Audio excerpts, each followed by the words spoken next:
Big D, fanya sageze mu murongo se. Ntabwo washizemo. What did you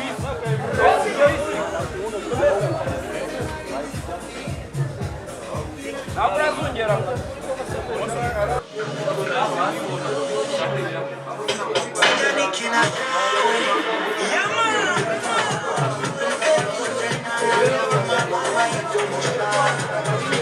Kuva igihe watangiriye muri iyo myaka 7 muri 2017 nkuko wabivuze kugera umunsi wa none ubona evolution ya video production ihagaze ite?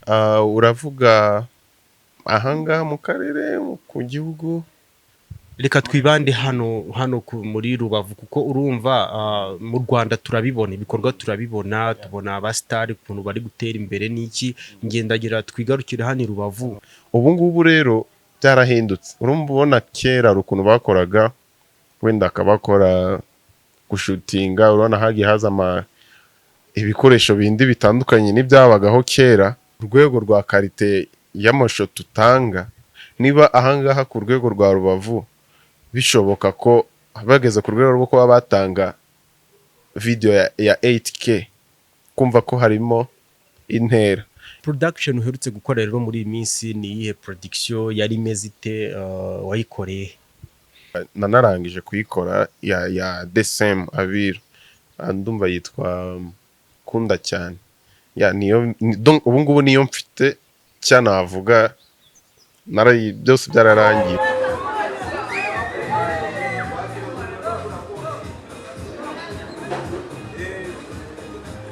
Let's go!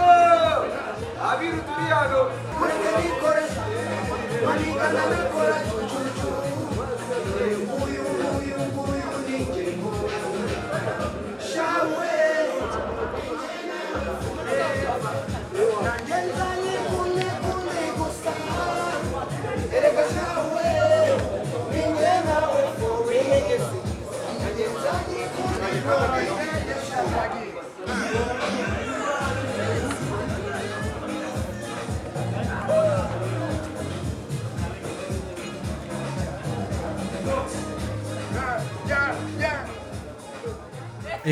Muri shootinga Kunda cyane ndabyibuka ko nanjye nari mpari hari ku mugoroba imvura yari yaguye ibibazo ari byinshi ariko nyine nakunze ukuntu mwihanganye ubona ko mufitiye urukundo music ya Rubavu. Ese nk'umu director wakoze kuri iriya ndirimbo wagerageza kudusobanurira ni indirimbo yavugaga iki? Ese script yayo yari ikoze ite? Ninde wayanditse? Duha urugendo rwo kugira ngo iyo ndirimbo izabashe gushutingwa hakozwe iki mbere yuko ibyo kubyo nakwita nka pre-production. Ese mbere yo kujya mujya gushutinga mwabanje kuganira gute, ni gute yateguwe? Okay, witwa J Love yarampamagaye, ndumva ni nabwo bwa mbere dukoranye. Yarampamagaye arambwira okay, dufite projet twifuza gukora kandi turifuza ko ari we wadukorera ku bijyanye n'amashusho. Ubwo arampamagara ndahaza turaganira, arampamagara ahantu yarari tujya tubiganiraho, nsanga ambaza igitekerezo, ako yabanje kuyinyohereza audio kwanza ndayumva, ambaza script mu bitekerezo byawe ari iki twakora, twayikora gute. Ubwo turagenda ubwo nyine nanjye nagize ibitekerezo byanjye, muzagenda mubibona nyine ibyo bitekerezo twagize. Ubwo nawe tumugezeho mubwiye igitekerezo nsanga nawe nibyo byari mu mutwe wewe. Ndagira ngo wenda ubanze usobanurira abantu ese bari abakobwa bagaragara muri film muri clip videos hari izina mujya mukunda kubita wenda kugira ngo na Tuzuri TV ubwiraho ngaho bigiye ikeneye no kwigisha n'abantu bari abakobwa mubita baki kugira umuntu wese nazajya abona umukobwa muri video ajye amenya uko amwita? Tubita aba vixen cyangwa tukabita aba queen video, aho bakoresha France. Ni bari nayo mazina yabo. Ntuzongere kuvuga ngo ngora mukobwa niwe wagiye muri la video, mujye muvuga ko ari vixen cyangwa se ngo queen video. Murumva mujye mukoresha amaterm ari professional. Tuzuri iri hano kugira ngo igi n'abahugura rimwe na rimwe.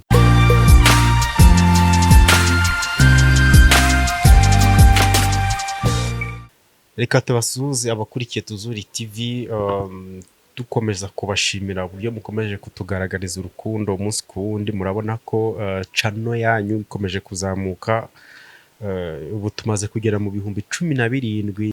Murumva ko ari urukundo rukomeye mukomeje kutugaragariza. Bityo tubasabira imigisha itavangiye ku Mana. Imana ikomeze ibashyirire imigisha mu byo mukora umunsi ku wundi, ibaha ubuzima bwiza, ibaha inoti zo kugura amamega kugira mukomeze murebe ibiganiro cyangwa se ibikorwa tubagezaho. Muribuka ko twibanda cyane mu karere ka Rubavu, impano zitandukanye, ubwiza nyaburanga buhari. So umunsi wa none rero murabona ko turi kumwe n'umujene, nta handi abarizwa, ni mu karere ka Rubavu. Reka dutangire rero atwibwira, tubwire ni muntu ki, akora iki. Muraza no kumenya impamvu ari we twahisemo mu mubare munini w'abajene bakomoka i Rubavu. So reka dutangire rero atwibwira, bite musore? Murakoze cyane Tuzuri, ndabashimiye kunyakira kuri Tuzuri TV. Amazina yanjye nitwa Big Deal. I'm a video director ukorera ahangaha mu karere ka Rubavu, ariko n'ahandi tukaba tuhagera. Nkaba nishimiye ku butumire bwanyu mwampaye kuri Tuzuri TV. Niwe ukora indirimbo mu buryo bw'amashusho ku bahanzi ba hano bo mu karere ka Rubavu. So Big Deal, watangiye gukora uyu murimo kuva ryari? Gutangira ubwo twavuga indirimbo ya mbere nakoze, ubwo natangiye nakoze indirimbo ya mbere nka video, nayikoze muri 2017. Ndumva aribwo nari ndimo gusoza ishuri. Guhera icyo gihe ubwo narakomeje kugeza iyi saha nyine nibyo nkirimo, nako kazi kantunze. Murumva ko amaze imyaka igera muri 7. Murumva hari experience nini afitemo. Urumva ko kuba umunsi ku wundi utekereza umwuga runaka ari wo mwuga ubarizwamo, ukagera mu myaka 7. Murumva ko aba yarakoze byinshi. Ese waba warakoreye bande muri icyo gihe cyose umaze muri umwuga wo gukora amavideo? Koreye abantu benshi man. Gusa ubwo bose nabameshoninga nk'abibukaze. Okay, harimo ba Pacifica, ba Lily Chance, ba Isha Mubaya, ba Bigwi Gold, ni benshi cyane, ni benshi. Ntabwo nibuka ko bose na ba T-Braze, ni benshi man, ntabwo bose nahita mbibukira rimwe. Birumvikana ko iyo liste umbwiye ndabazi benshi nabahani Rubavu. Ese nibo wibandaho cyane, cyangwa se ushobora kugira uryo ukajya gukora n'umuntu wo muri Kigali, Musanze cyangwa se mu kandi karere? Ese wibanda hani Rubavu gusa? Mubo wakoreye hari abatarabi Rubavu waba warakoreye swati bashobora kuba bazwi muri industry ya music mu Rwanda? Hari abo tumaze gukorana. Hari umukobwa w'inyamata bita Scala, naramukoreye. Nkorera producer ye Fanta n'undi muji bita iPrince, n'abandi turaza kubibuka. Ubona ari zihe nzitizi rero ugifite ko muri list maze kumbwira tutari kumvamo ayo mazina aremeye? Kandi ngewe nk'umuntu ukurikira ibikorwa ukora, ngiye mbona ukora ibikorwa byiza kandi biri ku rwego rwo hejuru. Mpamya ntashidikanya ko n'umuntu wese w'umuhanzi mu Rwanda ufite izina rikomeye, ngiye mbona wamukorera. Nizihe nzitizi rero ugifite ku buryo muri list y'abantu maze gukorera hatarimo amazina akomeye? Urabona, sinavuga ngo nuko nkorera inaha mu karere, ahubwo ubwo navuga ko wenda hari ibindi bintu bisaba, nko kuba umuntu yatanga ibyo bintu biremereye, wenda nabo bakabibona bakabagira umuntu icyizere. Ariko n'izindi nzitizi, hari connection wenda umuntu ataragira nshobora kuvuga, ugasanga wenda hari ibyo ushoboye ariko connection idahari. Izo ni inzitizi umuntu ashobora guhura nazo, ariko nibyo bintu tuba turwana nabyo, turebe ko nabyo byakemuka. Ushobora no kudakorera abo bantu b'amazina aremereye, ugakora ibintu byawe byiza kwanza. bo nabo nyine bazabibona bakazaza kukwirebera kurusha uko wajya kubashaka. Kora ibintu byiza bazaze bakwirebere. ni izihe mbaraga urimo urashyiramo kugira ngo izo connection z'amazina akomeye ubashe kuzigera? Ese urabikora ugaterera iyo, cyangwa hari izindi mbaraga bigusaba kugira ngo ubashe kugenda muri connection yabo kugira winjire muri iyo crew? Niba ari Bruce Melody, niba ari Kenny Soul, niba ari nanjye byanshimisha kubona izina ryawe riri kuri platform ikomeye bivugwa ko wakoreye umuhanzi ukomeye. So sinzi rero ikintu uba uri gukora hagati aho ngaho kugira ngo ubashe guhura n'abo ba star bakomeye mu Rwanda nyuma y'imyaka 7 uri muri uyu mwuga. Imbaraga ndimo gushiramo, urabona ndi gukora cyane, ndimo kugerageza gukora cyane, nkashiramo imbaraga zanjye zose, nkongera ibikoresho, karite ya video, ibikenerwa nyine kugira ngo mbe natanga kuko ya video ikenewe ku isoko ry'umurimo. Icyo navuga, urabona tugakora wenda dukodesha ibikoresho sometime, ariko ubu ngubu ikintu ndimo gukora, ndimo kugenda nagura ibintu, nkavuga ngo okay, niba nkoreye umuntu umwe i Kigali, araza kumpereza indi connection y'undi muntu. Ndimo kurwana nuko nakorera abantu benshi, ashobora gukorera even n'uwahangaha araguhereza connection. Urugero nka Lil Chance yaguha connection kuko nawe afite audience ye imeze neza, yakugeza kure. Niba nkoreye tuvuge Fanta, afite audience ye, uko byagenda kose ntazabura abandi bantu bagira ute bamubaza ninde wagukoreye, ugenda uzamuka gutyo. Navuga ibyo ngibyo. Uvuze ku kijyanye no kongera kalite, gukora cyane, gushaka ibikoresho, ese bituma nibaza kuva igihe watangiriye muri iyo myaka 7 muri 2017 nk'uko wabivuze kugera umunsi wa none, ubona evolution ya video production ihagaze ite? Ubona bigenda byevoluwa gute? Uravuga ahangaha mu karere, ku gihugu? Reka twibande hano muri Rubavu, kuko urumva mu Rwanda turabibona ibikorwa, tubona aba star ukuntu bari gutera imbere n'iki. Ngendagira twigarukire hano i Rubavu, ubona ute nyine evolution kuko duheruka hari muri iyo myaka ndumva habaga abashakamba ba Basuru bakoraga ama clip video y'indirimbo zabo, twarazibonaga, ariko kuva icyo gihe hari nko muri 2008 byanze bikunze watangiye muri 2017, urumva ko hari evolution igenda iba. Sinzi rero ni gute ni iyihe shusho waduha hano mu karere ka Rubavu, ni gute production ihagaze ukurikije igihe winjiremo muri 2017 kugera umunsi 2014 bimeze bite? Icyo navuga, harimo impinduka nyinshi cyane kabisa. Okay, bari abasaza turabaha respect kuko igihe cyabo byo bakoraga byari bimeze neza n'ubundi ko twanarabikundaga, ariko ku isi igenda niko ibintu bigenda bihinduka. Ubu ngubu rero byarahindutse. Urumva ubona kera ukuntu bakoraga, wenda akabakora gushutinga, urabona hagiye haza ibikoresho bindi bitandukanye n'ibyabagaho kera, ukabasanga wenda bakoreshaga n'urugero trépied ku ishusho, gukararinga bisanzwe. Ariko kugeza iyi saha ikintu cyose ubu ngubu birasaba amafaranga kugira ikintu gihinduke.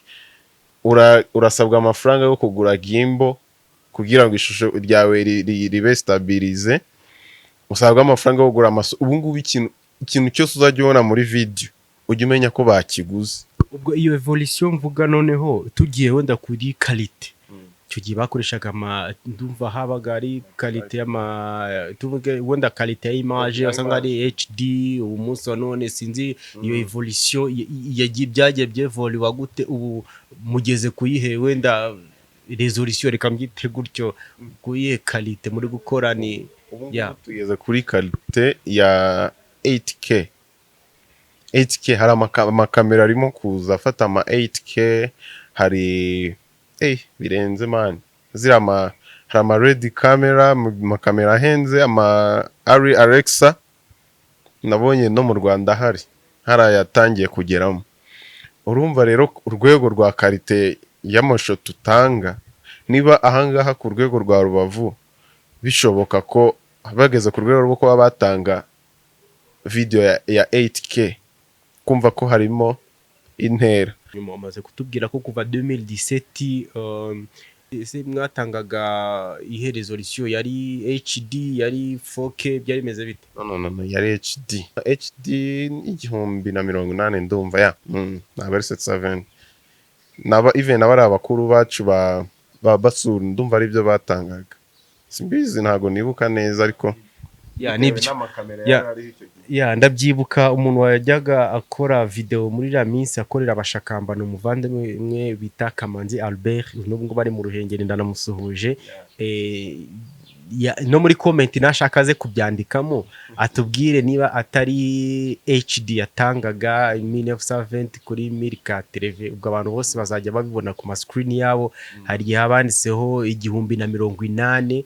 Nyine ni forma ya ntuza ya video ya quality twavugaga. Ariko umunsi wa none big deal ari kuvuga ko tugeze kuri 8K, ubwo ni ukuvuga ngo ni ukuba inshuro zigera mu 8 niba ntibeshye kuri iyo quality twari dufite icyo gihe. So murumva ko rero ni hari evolution. Ese wowe kuri umunsi wa none nihe quality utanga? Nawe uri kuri iyo quality ya 8K cyangwa nyine hari uburyo nawe ukiri kwishakisha kugira ngo ubashe gutanga ibigezweho? 8K nayitanga, ariko ubu ngubu kugeza kuri isaha turacyarimo gutanga ama 4K bitewe byari nakubwiye ubushobozi bw'abantu. Urumva uko ibintu bigenda bihinduka, amafaranga agendana, karite y'ikintu igendana n'amafaranga. Ndumva uko biri gutanga icyizere ko nayo mashusho tuzayatanga, kuko even ibikoresho birahari, ubwo ubushobozi bwo kujya kwarura ibyo bikoresho nicyo kikiri kibazo. Ariko 4K yo it's okay, 4K imeze neza. Production uherutse gukora rero muri iyi minsi ni iyihe production yari imeze ite, wayikoreye?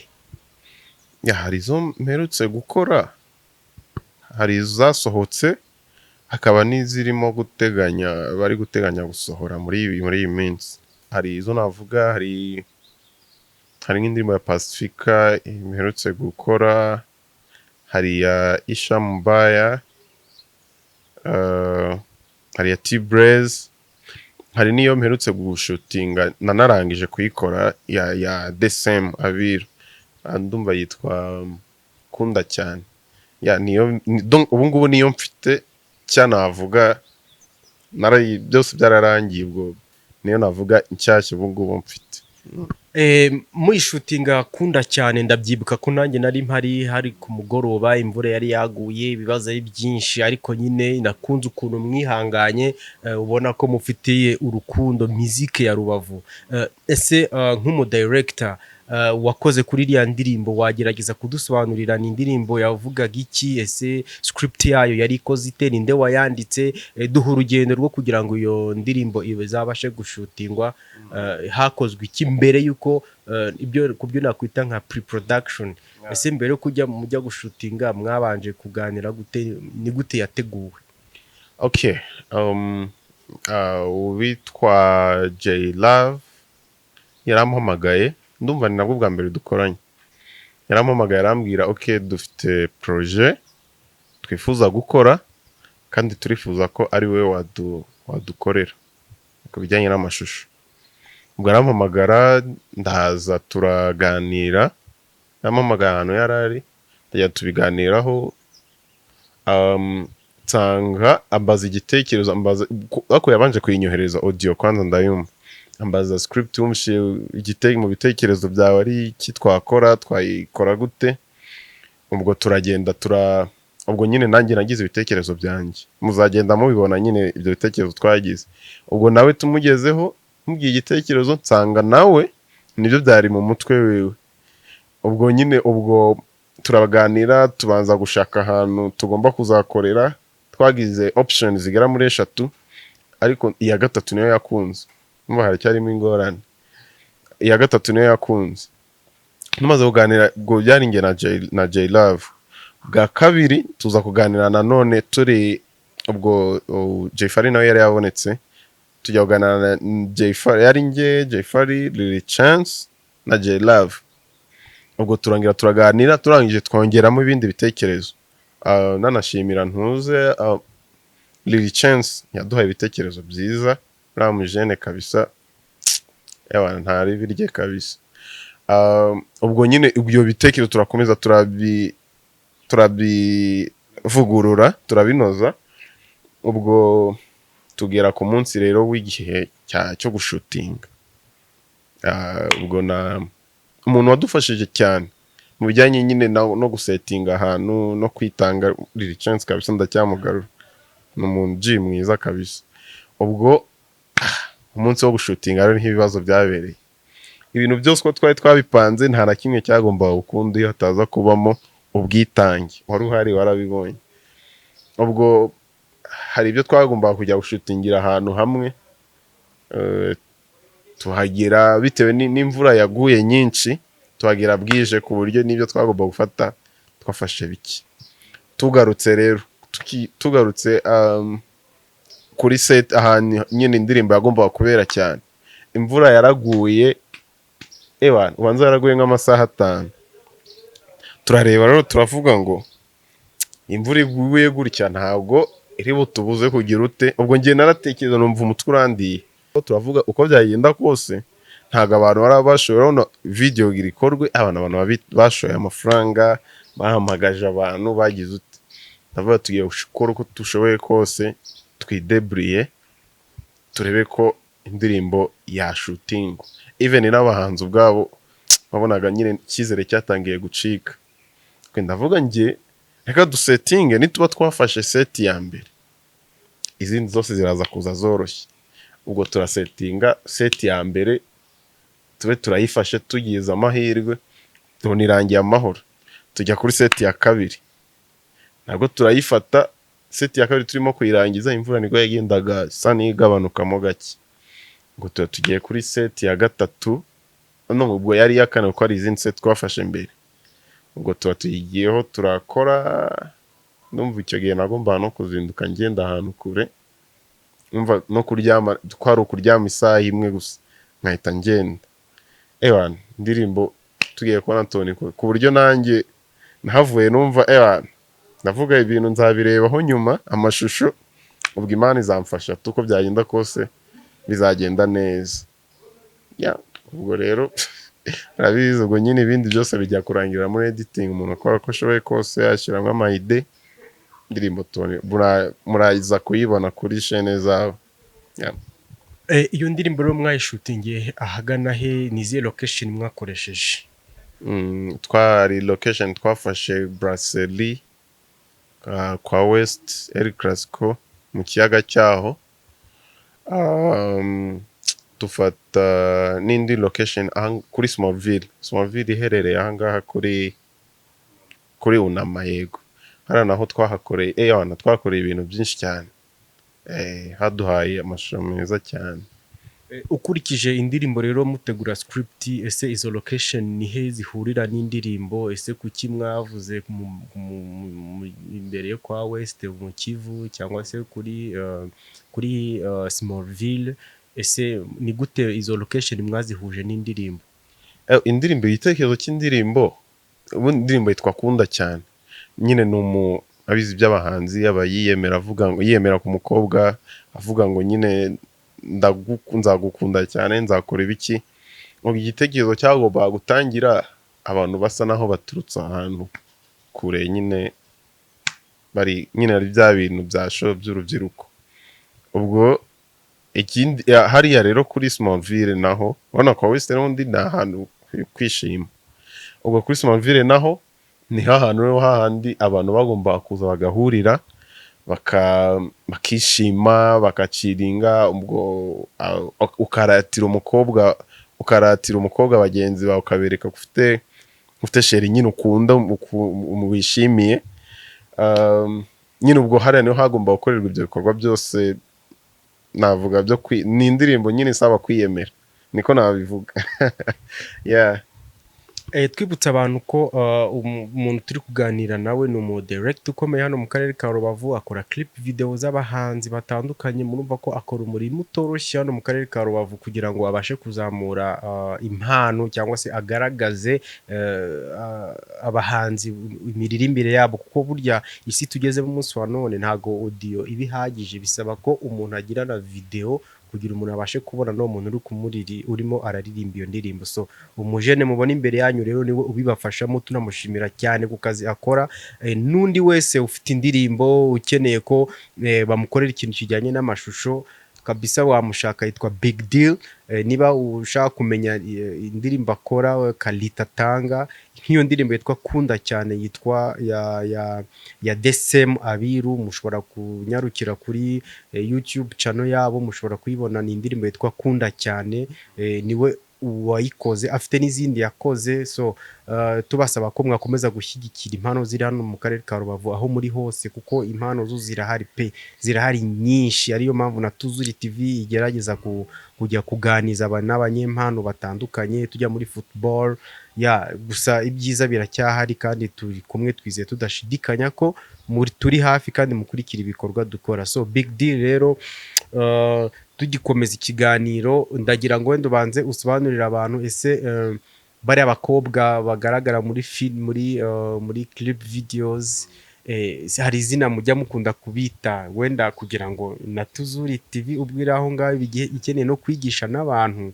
bari abakobwa mubita baki kugira umuntu wese nazajya abona umukobwa muri video ajye amenya uko amwita? Tubita aba vixen cyangwa tukabita aba queen video, aho bakoresha France. Nibari nayo mazina yabo. Ntuzongera kuvuga ngo ngora mukobwa niwe wagiye muri la video, mujye muvuga ko ari vixen cyangwa se ngo queen video. Murumva, mujye mukoresha amaterm ari professional. Tuzuri iri hano kugira ngo igi n'abahugura rimwe na rimwe. Tugaruke rero kuba vixen, kuba queen videos. Ese ubabona gute hano mu karere ka Rubavu? Ese ubona bitwara bate muri video? Ko mbona ari umurimo ukomeye kugira umukobwa ajye muri video as director, umubwire ngo kora ibi. Wowe ubibona ute, ubabona ute bari abashiki bacu? Okay, first of all ndashimira abantu bemera aba vixen bemera kujya mu ma videos, kuko babidufashije cyane. Ariko angaha mu karere turacyafite ikibazo cy'aba vixen. Usanga dufite like nk'aba vixen batatu babiri, ugasanga ni ikibazo, wajya gushaka umu vixen biba ikibazo nyine. Ntago bari babyumva, ntago bari batangira kubyumva neza, bumve ko uko bakeka ko abantu babona atari ko bimeze. Hari abantu aba queen video ntago kwa kundi ubona bari kwikaraga ngo nyine ngo ni nako bameze mu buzima busanzwe. Kara ni akazi kamutunga, kuko nge tuba turi kumwe. Bya bindi bantu bavuga ngo ubwo buriya babagize ute, no, we araza agakora akazi, arangiza akagira ute, akitahira, kuko umuntu avugana amafaranga. Iyo umuntu ananirwa arigendera, kuko nyine ni akazi. Iyo akora aka kazi rero nyine nk'abantu babyiyumvamo, abakobwa babyiyumvamo, rwose nabashishikariza kujya baza mu ma videos, kuko no gufasha abasaza babo kugira ngo umuziki wabo utere imbere. Kuko se ubwo ari igihe tujya ugashaka umukobwa, ukabona umukobwa nyine arabishoboye, azi no kubikora like nko ku ma TikTok. Murabona niba ukora ikintu kuri TikTok ugakora ama challenge y'indirimbo, kandi urabona n'ubundi is the same uko abantu baba bakureba muri video, why not tutaza ku acting? Kandi byose n'ubundi ari social media. Niba ubikora uri umukobwa, waza ukabigira akazi, aho ukabizamo hakiri kare, ukaba ubaye umustar imbere y'abandi. Cause ibi bintu ni umurimo pe, kandi bifasha abantu. Nk'abantu i Kigali bo bagiye babisobanukirwa akenshi. Abakobwa barabisobanukirwa, araza acting, akaba azikora akazi, akaba afite na booking mu cyumweru, akavuga ngo ngiye uyu munsi uyu akandishyira kuri schedule, akavuga ngo uyu munsi nzakora aha, nzakora, ugasanga nibyo bimutunze ubuzima bwe bwose. ese hari umukobwa wigeze wegera nyine kugira abe umuvixen mu ndirimbo akakwangira, ese ni yahe magambo yaba yarakoresheje wumvisha ari nk'iyo inquiétude yari afite kugira yange kuza? urumva of course ntabwo na mentioning amazina y'abakobwa, ariko hari abo twagiye twegera ugasanga benshi hari ikibazo bahuriragaho, kavuga ngo se ubwo ngo ababyeyi nibabibona biragenda ute, basheri babo kumva nyine bafite izo mpungenge zo kuvuga ngo uko bo bari bubibona. Ariko njye nagaruka we nyine ko abakora ibyo nyine abenshi hari igihe tujya tubashakira nko kuri TikTok akenshi ubu ngubu urareba ukareba umukobwa uburyo yitwara ukavuga uyu nguyu yavamo umuvixen, cyangwa ugasanga nyine hari nk'abamodo babayo ugasanga ni umumodo yakora ibyo bintu byose, ariko ntabwo kuko abamodo nibo bavamo amavixen nyine ukuntu batari basobanukirwa. Usanga ni umumodo yakora ibyo bintu byose, ariko ntabwo bamubwira ngo aze muri video y'indirimbo ngo abyumve. Ikintu navuga ni uko imyumvire igomba guhinduka ku bantu. Ibi bintu ni akazi, bizaduteza imbere, ntabwo twese tuzajya gukora muri biro. Ntabwo nkanjye ubuzima mbayemo bwose ni ibi bintu bintunze ubuzima bwanjye bwose, kandi ntabwo njya nkenera ikintu ngo nyibure. Nyine ibi bintu umuntu wese yakenera, basanga ni ibintu bigutunze. Ako hakaba hari n'abandi nzi babikora bikabatunga, usanga mufite na communication, ndabona ikiraka ahita muhamagara akaza agakora. Ariko ntabwo uzafata indirimbo zose ushire nk'umukobwa umwe. Abantu bakwiye kubyumva.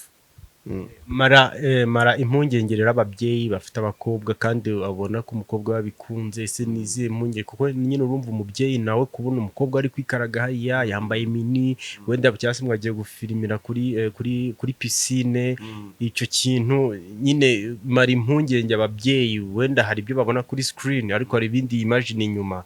Ni iki rero wavuga kuri icyo ngicyo ku mubyeyi ufite umwana we ushobora kuba yajya muri video kandi wowe uvuga ko ari akazi?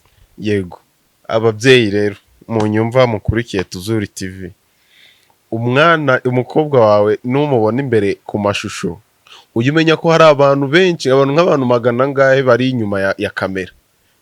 Abo bantu rero bose ntabwo ariko bazaza kuza kuko hari nubwo baza akaza nyine like umukobwa akaza imbere akaza kwactinga, ugasanga hari n'abandi bantu bari ku ruhande wo kugenda bamubwira kora ibi, usanga yazanye n'inshuti ze. Sinzi ababyeyi bakumvise iyo security bihari. Kutwe ni akazi, ntabwo ari bya bintu, kuko ibi bintu byacu iyo wibeshye ukazanamo discipline nkeya bita bikwangirikiraho. Like inkangi nibeshye nkazanamo discipline nkeya, nkabona buri mukobwa waje ubwo ngo wamujyanye ku ruhande. No, ko ni akazi kamutunga, akamenya ngo arigurira ikintu cyose akeneye atirizwe yaza kugusaba. Ibyo rero mwamenya ko umwana ariko ibyo uzabona kuri screen ya televiziyo yawe bitandukanye n'ubuzima busanzwe, ntabwo ariko umuntu aba ameze. Reka tugaruke kuri Kunda cyane, tuyireba nabonaga harimo ibintu by'imyotsi, mbona abajene babyina. Ese byari bishatse kuvuga iki muri video? washaka gutanga ihe mood? Urumva ni indirimbo ibyinitse, hari ahantu nk'uko nabisobanuye bwa mbere, ni indirimbo yagomba kugaragaza show, abantu babyina. Ubwo niba umuntu yasohokanye girlfriend iwe, of course hari byagaragaraga nk'aho ari nko muri boîte cyangwa hano hahuriye abantu benshi.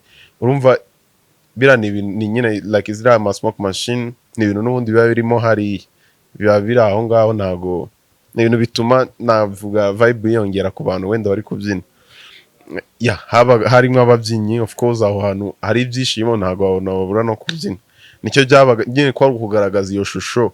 Niba hari umuntu, niba wasohotse bagiye kwishima, ishusho yaho biba bimeze bite? Nibyo biriya bintu rero wabonaga bikubiyemo, abantu bari bishimye, bari kunywa, n'abandi bari kubyina, bari kuganira. Ubona nyine ni indirimbo, donc ni indirimbo y'ibyishimo. tugendeye rero kuri cya kintu wavuze ngo abakobwa baba bitinya badashaka kuzamo, bari abakobwa noneho barimo bo byagenze gute, mwabaprocinze gute kugira bemere kuzamo? Ese nta mbaraga byabafashe? Ni gute duhereze urugendo rwo kugira ngo mugere kuri aba bakobwa kugera igihe bageze muri video? bari abakobwa uko nababonye ni abantu bumva ibintu, ni abantu bumva ibintu nyine, ntago batugoye pe, ntago batugoye kuko twarababwiye, tubaza igitekerezo, tubabwira indirimbo, dusanga ni abantu babikunda banabikeneye. Ahubwo hari undi muntu wari urimo wadufashije nawe ku bijyanye no gusanisha abahanzi bose n'abakobwa neza, nawe ni umuhanzi makeup artist, ni Zeibi, ntabwo nibuka ahantu akorera neza, ariko nawe si maybe kumuzi tu, ni umuhanzikazi wa kera. Umva ko ibi bintu ntago wabivamo, even nawe ubwawe ntago wabivamo man. Ni bya bintu nyine bikomeza bidukurikirana. Nawe yari ahari, yaradufashije. Urumva abo bakobwa ntago byatugoye ko twabahaye igitekerezo bahita babyumva, ahise babyumva kabisa, tunarabashimira cyane. As director rero ni uwuhe musaruro ubona baraguhaye? Byagenze ute bijyanye n'ibyo wifuzaga nyine ku ba characters bawe bari bari muri video? Ni gute bari abakobwa wababonye? Okay, icya mbere urabona bari abakobwa bashinguye, even na ba DSM ni abahanzi bakuru, urumva ntago bagomba gufata twana duto cyane ngo twe bagiye gukoresha. Urabona abakobwa nyine n'impamvu byamacinze, bari abakobwa ubona bamacinze na video, baraje bumva bagomba kugendana. Ba DSM ni abantu batari bato, ni abantu bakuze, urumva n'abakobwa baba bakeneye muri video ni abakobwa nyine basa naho bagiye kungana nabo, ntago ari mu myaka, navuga mu gihagararo, ku buryo ubona nyine ibyo bari kuririmba bisa neza neza n'ibiri kugaragara ku mashusho. Nicyo bari abakobwa badufashije. Ese bo mwigeze muganira nyuma, wenda arakubwira ati bana nasanze byari bimeze gutya na gutya? Kuko abenshi ntekereza, ndumva nageze kuganira nabo, dufitanye ikiganiro, bambwira ko bwari ubwa mbere. Ese wowe bigeze bakuganiza, bakubwira feedback nyine ukuntu babibonye, niba wabaruhije, niba ari ibintu batari bise? Hari ikiganiro cyihariye mwigeze mugirana ku bijyanye n'iriya video? Hari abo twavuganye ubwo nk'abantu bashya aribwo ari indirimbo ya mbere batinzemo, bari abakobwa cyane. Hari utuntu nyine abakobwa ntago bakunda guhita bumva neza uko bagaragaye imbere ya kamera, akaza bakakubwira ngo kakantu umeze gutya ngo uzagakuremo, umeze uko uzagakuremo. Ababwira ntimugire ikibazo, biriya tuba twafashe byinshi tugenda dukuramo ibintu by'ingenzi. Urumva ni utwo tuntu bagiye bakora, ndangije mbahana courage, ndababwira mwabikoze neza, twizere ko n'ubutaha nitubakenera tuzababona.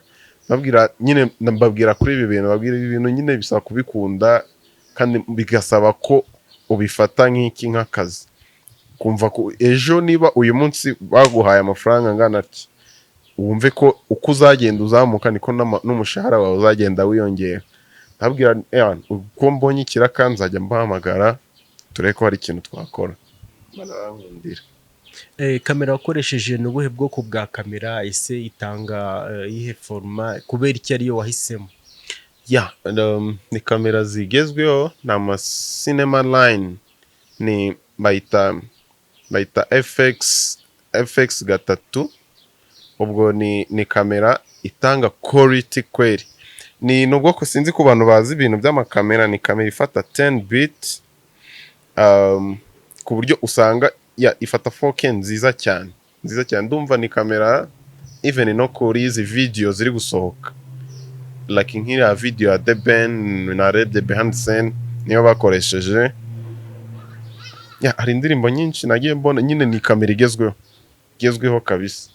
Niyo kamera ubu ngubu ndumva ndimo kujya nkoresha cyane, ku buryo nyine nibyo kwakurwana kumenya ibigezweho, ukavuga ngo okay, niba hari abari gukoresha ibi, why not twe tutabikoresha, kugira ngo dukomeze tugendane neza ku muntu wese ariko nanone bikagendana n'ubushobozi bw'umuntu.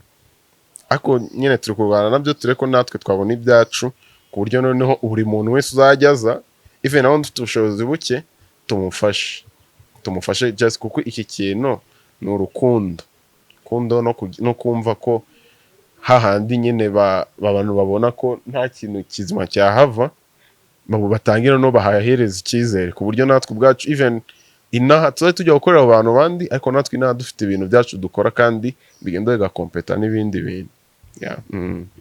Muri video ngi nagize amahirwe yo kuyirebaho mbere yuko inasohoka, nabonye harimo shoti zo mu mazi. Ese gushutingira mu mazi bivuze iki kuri iriya nkuru? Wenda tugendeye ko bagiye mu kabari bari basohotse ari ambiance, ese gukoresha amazi byo byari bishatse kuvuga ikintu kubera iki wahisemo kujya mu mazi? Byagaragaraga nkaho nyine ubwo abantu batangiye show bayitangirira mu mazi bari kwishima ko nako harimo speedboat bari kwishima nabo bakobwa, and then nyuma bajya navyita nka after party, bajya gukora after party hehe muri boîte, ariko ari amazi zira shot zo mu mazi kwa ni show n'ubundi yari ya show niho navuga byari byatangiriye. Nk'abahanzi b'i Rubavu se mubona araye mahirwe dufite nkatwe dutuye i Rubavu, bindi bavuga ngo wambaye ikirezi ntamenya ko kera, twebwe ni ayahe mahirwe dufite bijyanye na milieu turimo, environnement, amazi, iki ubona arahe mahirwe twe dufite wenda dushobora kuba tutabona? Amahirwe dufite Rubavu ni ahantu heza, ni umujyi bakunda kuvuga ko ari umujyi w'ubukerarugendo, donc ni hantu kubijyanye nkanjye kuri njye location kabisa kujyana ama video zirahari nyinshi especially turi ikiyaga dufite donc ahantu hari dufite ibintu bijyanye na ibiti byiza, donc ni place navuga nyaburanga ikwiriye icyo gikorwa kuri ngiye ku ruhande rwanjye kuri ibintu bijyanye n'amavideo n'amashusho. Yuzura ko n'abahanzi benshi bava mu gihugu no hanze y'igihugu abenshi baraza bagakorera i Rubavu. Hari no video asohoka utamenya ko ari Rubavu bakoreye kandi ari abantu bakomeye, kumbe wajya wakwite inkangi bijyamo buri gihe ndareba nkavuga ni wacu, ku buryo sometimes ari n'igihe mbona wenda abo bantu bari hejuru bafite ubumenyi buri hejuru avuga hano barakoreye kanange nshake kuntu nahiba kandi nyine twari tuhafite ariko tutazi ko ari heza kuri.